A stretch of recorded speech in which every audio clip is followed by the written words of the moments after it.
Hello, people of the internet. My name is JD Shadow. Well, it didn't take long at all. We all know by now the controversies surrounding Activision Blizzard, in which the stories are coming out at least once per hour, it seems as if. It seems as if every single time we look, there's a new story of somebody doing something else at Activision Blizzard that was abhorrent or uncalled for, or made people feel uncomfortable, or something along those lines. And we're also hearing the allegations that Jason Schreier, who was a former member of Kotaku, now is with Bloomberg, and he now has reset errors protecting him of the allegations that he knew about the Activision Blizzard stuff well before the investigation even happened, well before this came public. And when someone calls him out, he first of all goes to his block button and blocks everybody, and he starts doing the smears. He starts doing the labeling as if people who are getting these labels know what these labels even mean right now. Well, it only took me to have a couple videos posted onto my channel for him to block me. Yep, that has actually happened. You're seeing that on your screen right now. Keep in mind as if there's more than one way to find out what this guy is tweeting. He can't run away from this. We're not going to let him run away from this. Please like, comment, and support this channel any way you can, because we are not going to let this guy run away. He's going to have to answer for this. He's going to have to tell us the truth about what exactly happened here.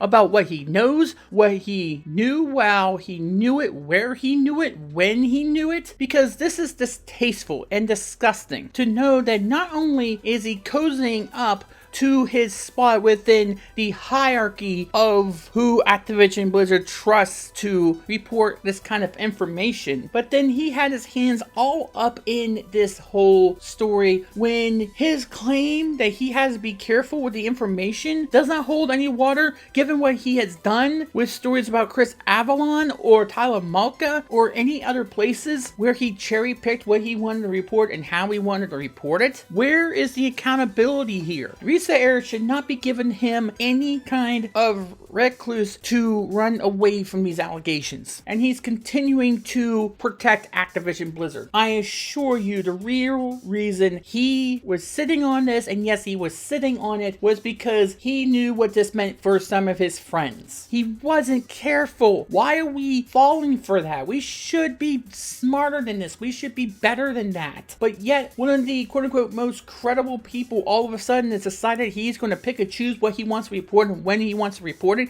and how he wants to report it. The second he heard something, he should have reported that. The second he knew something was going on, he should have reported on that. There are ways you can get around the whole, oh, we don't know this for sure, it's just a rumor. He's reported on rumors before. He should know better. He should know exactly how to report on quote-unquote rumors. And while this was all going on, he was actively slamming people and to criticize Activision Blizzard for their Diablo mobile game that they were excited for and then turned out to be a bloated hyped response. And this is the only response that he ever has when somebody criticizes him or puts him on blast. No one's saying to harass him. They're saying to hold him accountable for what he has done. And then he wants to slime. He wants to smear. He wants to silence people because they believe that he was sitting on something, a story that had a ripple effect, which had catastrophic consequences. Why? Why are we letting him get away with that? We should not. But of course, he's protecting all the people who gave him peripheral coverage. I'm not sure if I'm saying the term right, but they were giving him favorable coverage of stuff. They were buddy-buddy with him. So of course, maybe the matter was that he was trying to find a way to protect his friends when he did eventually broke the story. And assuming that the DFEH was not investigating this case, how long would it take for him to break the story? Was the story ever going to be broken? They were talking to him and only him. How are we supposed to know that he wasn't going to sit on this more? And now he's going to blame the rest of us for calling him out when, lo and behold, it was us that were making videos long before he made his stories. Why is this okay, Reset Era? Why is this okay, Bloomberg Law? Why is this okay for someone to get away with this because they're your friends? And why is it okay for Twitter to allow someone to abuse use these kinds of tools because they don't want to be questioned. They don't want to be asked this. We're not allowed to ask him. We're not allowed to ask things like, where's the Chuck Tingle games, Quinn? Where is the Kickstarter money? Why are you spending that? Why are you protecting her, Jim Sterling? Why are you protecting these people? We're not allowed to ask those questions, or else we're misogynistic pigs. But yet, these people are allowed to do whatever they want without question. These people are allowed to cozy up to big corporate entities or people who are just as corrupt as them, and they are never allowed to be questioned. They're never allowed to be called out. They're never allowed to have to answer for any of this. And yet, the second someone does so, we get these smears like him calling us big Australian ants. That's what he's trying to do. He's trying to silence people by labeling them when they don't even know what the label is. They don't know what that means. It's 7 years ago. This happened well before that became a thing. And he probably knew about that well before that became a thing. And this is the type of response we get. This is the type of deplorable response that he gives to everybody. And we didn't even tag him. He does these name searches on Twitter, figures out what they said about him, he automatically blocks them. And trust me, all you have to do is log out of Twitter in order to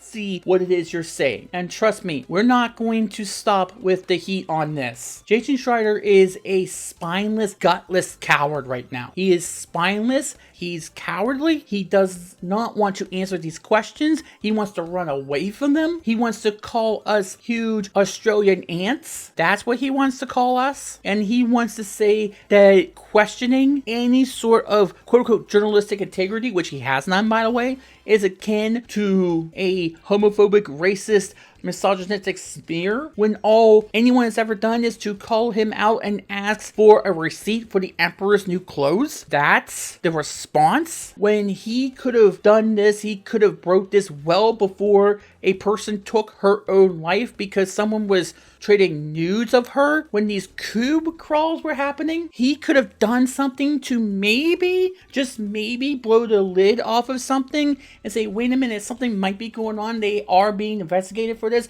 We might want to take pause, especially when a real journalist like Leona Kirchner actively says when the Ubisoft stuff was going on, saying, wait a minute, there's more coming down the pipeline. Oh, wait a minute, it's Activision Blizzard doing all this stuff, which we still are hearing about new things happening to the point where I'm surprised there's not a criminal investigation going on. Yet Jason Schreier gets to have his cozy relationship with Activision Blizzard. Yeah, he's the one that gets to have these inside tracks and try to have his hands within the investigation when he was trying to contact California DFEH in order to get some information. What was he actually trying to do? Trying to silence the stories? Trying to stop the investigation? Maybe he was a part of those frat boy parties. Maybe he was in there in the Cosby suite. Maybe he was in there doing those cube crawls or whatever this gay chicken thing was. Yes, I hear about that too. Because why should we not think anything less when he's doing all of this when we call him out on it? Maybe just answer the question without smearing us, Jason. Maybe do that without trying to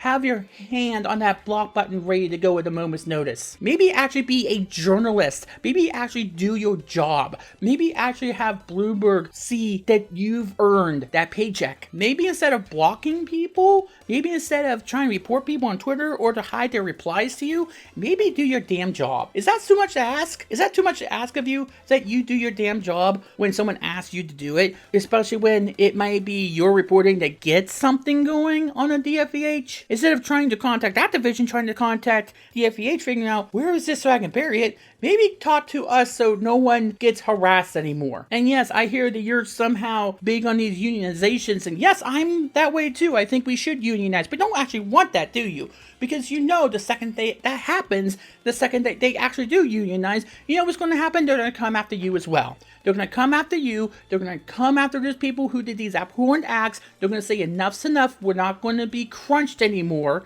We're going to actually put out good games people are going to enjoy. We're going to actually give people benefits. We're going to actually give people health care. We're going to actually give people leave time to be with their families. And we're going to not threaten their jobs and their livelihoods if they do one little thing wrong, if they get 1 point less than what we expect out of them. But we're not allowed to do that. We're not allowed to say that. We're not allowed to be angry or upset or call people out. We're not allowed to do that because then we're being called every freaking name in the book by you and your cronies there at the corporate media outlets, because you have to get the story first. You have these inside connections, which, by the way, would go away if people got unionized, because they might go to people they actually do trust, like, not cursing, like people on YouTube, like people who actually do their damn jobs on Twitter and on YouTube and in the media landscape, and you won't give people like you preferential treatment because you know what to say and how to say it to protect your position in these landscapes. And before you blocked me, before you decided that you were going to be a gutless, spineless little coward, you actually were not exactly tweeting after some hours, were you? It was a full day before I figured out that you actually saw what I said, and you decided, oh, I'm going to block you. Did you even watch those videos? Did you actually see those videos? And I'm pretty sure you saw me saying that Reset Era protects an enabler. But did you actually see those videos where I said, hey, you're probably going to push that block button, and lo and behold, that's what you do. You run from the truth. Again, we want to know who you were talking to. The DFEH now has the ball in their court. They need to be honest with us. Activision Blizzard is sweating bullets right now, and they can't stop the bleeding because more stories are coming out by the day. How many of these stories did you also know about, Jason? How many more stories about these sort of games did you know about and didn't bother to telling us because you were too careful, even though you went and reported on the Chris Avalon story without even a shred of evidence to back that up? Or you didn't want to report on the Talamaka story. Now, to be quite fair, the Talamaka story had a little bit of Swiss cheese as a defense, but still, because it was the wrong people that were telling you about it, you didn't want to report it. Now, all of a sudden, you need to be careful. You need to be a little bit more diligent, because these people are people who gave you favorable treatment. I don't buy that. No one buys that. And if they do, they're just as stupid as you think we are. We don't buy that for an instant, Jason. We don't buy that for anything. The only thing we buy is that you're a spineless, gutless coward who runs whenever they get called out, who runs from the truth whenever anybody ever shows you that you might have known more than you're letting on. And you want to enclose yourself in this little bubble which has absolutely no one able to tell you what you need to hear.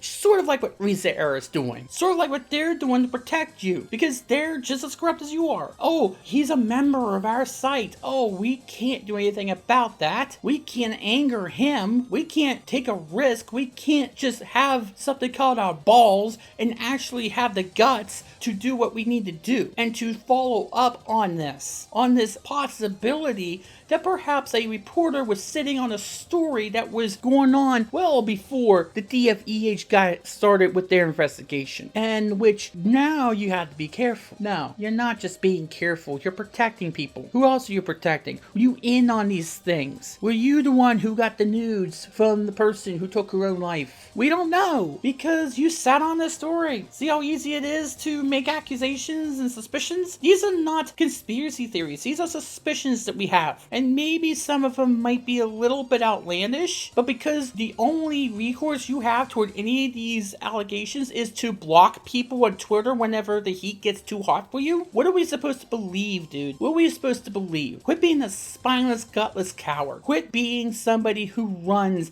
and goes in their little bubble when they feel that the heat is getting too hot. Because the way you make this go away is that you be honest, which is what a journalist should be doing. And if they unionize, then you're gonna see that little cozy little bubble goes away really, really quickly, because you've been protected for way too long. The corporate establishment has been going on, has been protected for way too long. If they unionize in the video game industry, you're gonna see that go away very, very soon. You're gonna see actual journalists who want to do the actual job they were paid to do, or they have the passion to do, to actually come forth and actually have a place on YouTube and in the media landscape. And it will be a hard time for you, since you have to do your jam job and actually answer for these kinds of questions. Maybe the DFA should investigate you, although if you have a contact in there, maybe they won't, because maybe they have you as a friend. And yes, my heart does go out to the many, many people who didn't get to participate in those walkouts because they were too afraid to lose their jobs